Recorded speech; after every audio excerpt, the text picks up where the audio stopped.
अपने सफर को बढ़ाते हैं आगे। आई लव मोहम्मद पोस्टर विवाद के कारण बीते दिन बरेली में भड़की हिंसा के बाद पुलिस प्रशासन अब अलर्ट पर है। आज जुमे की नमाज को लेकर शहर के चौक चौराहों पर पुलिस ने निगरानी बढ़ा दी है। मस्जिदों के पास एहतियात के रूप में विशेष रूप से पुलिस की तैनाती की गई है। तो ये तस्वीरें इस वक्त आपको दिखा रहे हैं। हालांकि इसके साथ ही 24 घंटे के लिए इंटरनेट सेवा पर भी प्रतिबंध वहां पर लगाया गया है, जिससे कि दोबारा से वैसा माहौल ना बन पाए और किसी भी अफवाह को ना फैलाया जा सके अराजक तत्वों की तरफ से।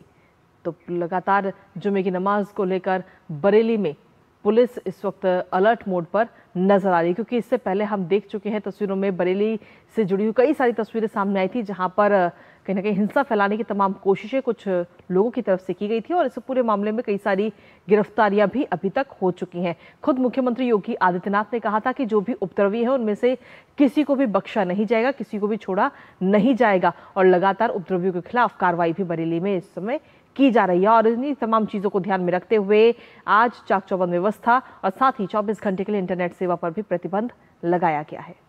इंटरनेट सेवा पर प्रतिबंध लगाने की खास तौर पर वजह जो सामने आती है, हम लगातार देखते हैं कि अफवाहों का बाजार किस तरह से त्वरित तौर पर गर्म होता है और उसकी वजह से कई बार उपद्रवियों की जो मंशा होती है वो कहीं ना कहीं कारगर होती हुई नजर आती है। हालांकि हमने देखा कि उत्तर प्रदेश में मुख्यमंत्री ने साफ तौर पर मंच के माध्यम से कहा कि किसी भी सूरत में उपद्रवियों को बख्शा नहीं जाएगा। और इसी खबर पर ज्यादा अपडेट के साथ लखनऊ से हमारे सहयोगी संवाददाता रामेंद्र हमारे साथ जुड़ गए हैं।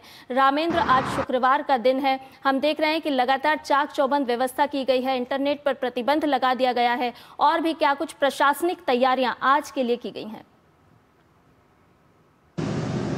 देखिए, बरेली में जुमे की नमाज है उसको लेके 24 घंटे इंटरनेट पर प्रतिबंध लगा दिया गया है और जो पुलिस बल है वो तैनात किया गया। पुलिस तैनात है, पीएससी तैनात है, आरएफ तैनात है, महिला पुलिस की टुकड़ियां अलग से तैनात की गई। जो कंट्रोल रूम है, जो कैमरों का कंट्रोल रूम है, उससे मॉनिटरिंग की जा रही कि भीड़ कहाँ। जो ड्रोन कैमरे हैं उनसे मॉनिटरिंग की जा रही, यानी कहीं भी भीड़ होती है तो पुलिस तुरंत पहुंचेगी और उस पर कार्रवाई करेगी। तो इस तरीके की सारी व्यवस्था चाक चौबंद की गई है। लोगों से बात की गई, जनप्रतिनिधियों से बात की गई, जो धार्मिक गुरु लोग हैं उनसे बात की गई कि शांति बनाए रखें, शांति ही बरेली को आगे ले जाएगी, ये बातें की गई। लेकिन जिस तरीके से पिछले दिनों देखा गया कि तौकीर रजा ने प्रशासन के सामने आकर कहा कि हम 5 लोग आकर के ज्ञापन देंगे और बाद में बड़ी भीड़ को इकट्ठा किया गया, जिसमें तलवार, चाकू, कट्टे, पेट्रोल बम लेकर आए थे। तो ऐसी परिस्थितियां न क्रिएट हो, इसलिए प्रतिबंध लगाना जरूरी था इंटरनेट पर, जो प्रशासन ने लगाया है।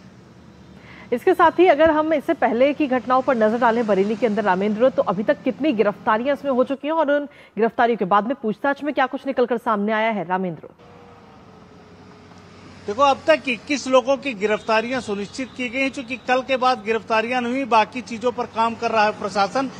कल बुलडोजर की कार्रवाई चलती रही, चूंकि नगर निगम की जमीनों पर और जो नाले हैं उन पर जो कब्जा किया गया था उनको ढहाया गया है। इस तरीके से अलग अलग क्षेत्र में अलग अलग कार्रवाई चल रही, लेकिन पुलिस प्रशासन बड़ी स्ट्रिक्टली फॉलो किया जा रहा है। जो प्रशासनिक माहौल है, एक तरफ दशहरा की सुरक्षा व्यवस्था और दूसरी तरफ बुलडोजर की कार्रवाई, तीसरी तरफ गिरफ्तारियां। तो पुलिस चाक चौबंद है और किसी भी दशा से निपटने के लिए तैयार है। कितना बिल्कुल रामेंद्र, हम लगातार देख रहे हैं कि उत्तर प्रदेश में जिस तरह से मुख्यमंत्री का साफ तौर पर कहना है कि जो भी शांति भंग करने की कोशिश करेगा उसे किसी भी हाल में, किसी भी सूरत में बख्शा नहीं जाएगा। शुक्रवार का आज दिन है, कल ही हमने देखा कि दशमी का दिन हमने मनाया और किस तरह से रावण दहन हुआ, एक धार्मिकता में लोग डूबे हुए नजर आए और उसके बाद तुरंत आज शुक्रवार का दिन है। क्या किसी तरह की कोई चुनौतियां भी नजर आती है इस मौके पर, क्योंकि शुक्रवार के दिन मस्जिदों में बड़ी संख्या में धर्मावलंबी भी की रात में कोई चुनौतियां नहीं।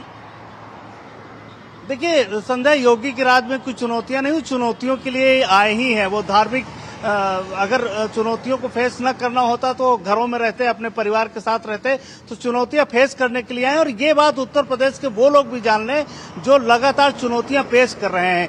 मुख्यमंत्री ने स्पष्ट कहा कि अगर इस चौराहे पर आप कोई गलती करोगे तो अगले चौराहे पर ये अपराध मिलेंगे। और वो दिखाया, बरेली में तौकीर रजा को पिछली सरकारों में हेलीकॉप्टर जाता था और उनसे वोट बैंक तय किया जाता था।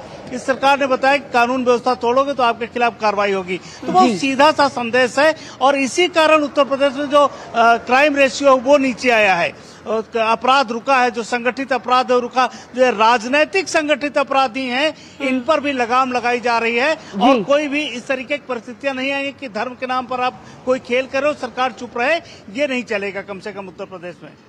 बिल्कुल, बहुत बहुत शुक्रिया रामेंद्र तमाम जानकारी साझा करने के लिए। आप लगातार इस खबर पर अपनी नजर बनाए रखेगा, आगे भी आपसे अपडेट्स लेंगे।